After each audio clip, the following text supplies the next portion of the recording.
Assalamualaikum warahmatullahi wabarakatuh. Saudara-saudara, kita berjumpa kembali pada kali ini. Kita akan membahas topik yang sekarang sedang naik daun, menjadi perbincangan banyak orang yang menggeluti pendidikan dari tingkat dasar sampai perguruan tinggi,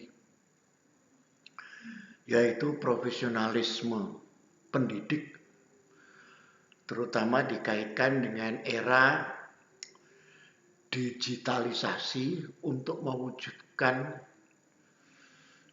Indonesia maju. Saudara-saudara, sebelum kita bicara lebih jauh, maka kita akan memberi batasan terlebih dahulu, apa itu profesionalisme. Profesionalisme adalah berkaitan dengan mutu, kualitas, dan tindak tanduk yang merupakan ciri suatu profesi atau orang. Jadi lebih banyak kepada kualitas diri.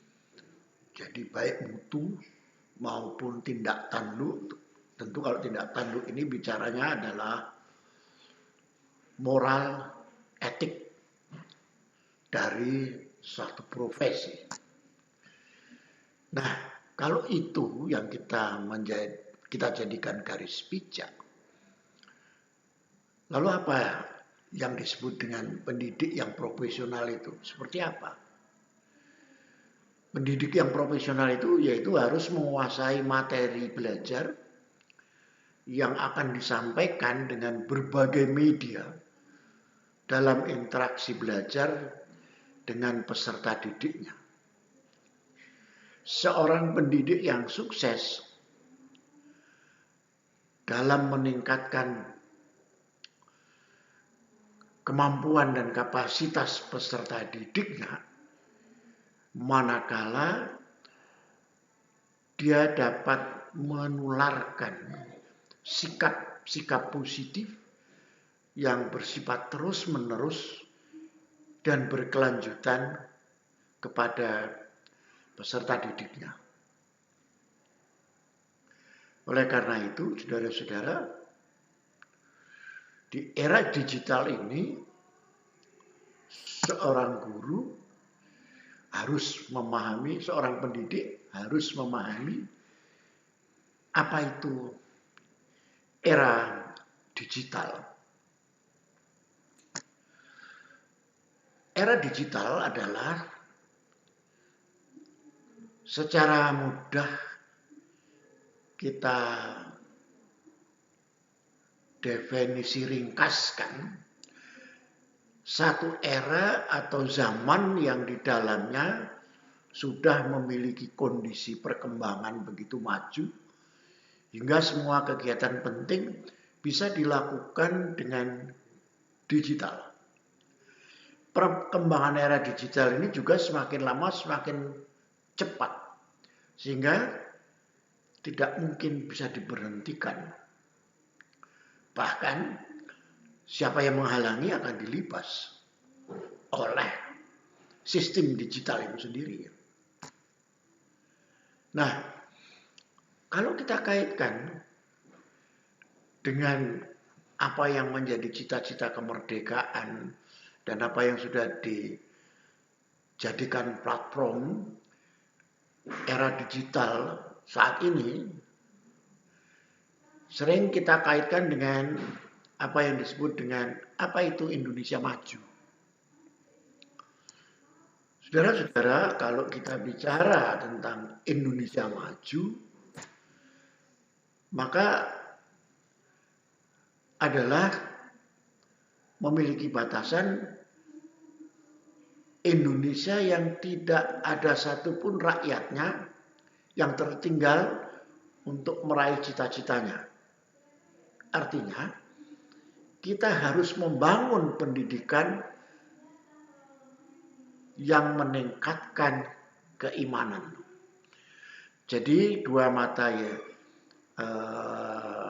panah itu tidak bisa dilepaskan antara peningkatan pendidikan dengan keimanan. Karena tadi yang saya garis bawahi di atas tentang profesionalisme itu tetap berkaitan dengan sikap dan etika.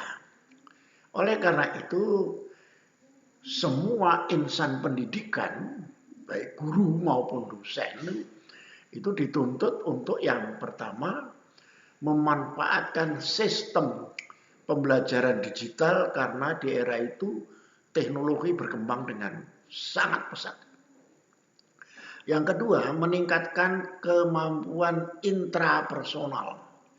Ini yang harus dipahamkan. Meningkatkan kemampuan intrapersonal. Kemudian membuat media pembelajaran yang kreatif. Jadi tidak bisa lagi dosen, guru hanya mengandalkan satu metode saja. Tapi harus berbagai metode dia kuasai untuk menyambung teruskan ilmu pengetahuan yang dikuasai kepada para peserta didiknya. Oleh karena itu, yang keempat, kita dituntut memiliki semangat berinovasi yang tinggi. Nah, semangat berinovasi yang tinggi inilah yang kita harapkan akan mendorong terjadinya transformasi di dunia pendidikan saat ini. Sebelum lebih jauh, saya garis bawahi tadi apa yang disebut dengan intrapersonal.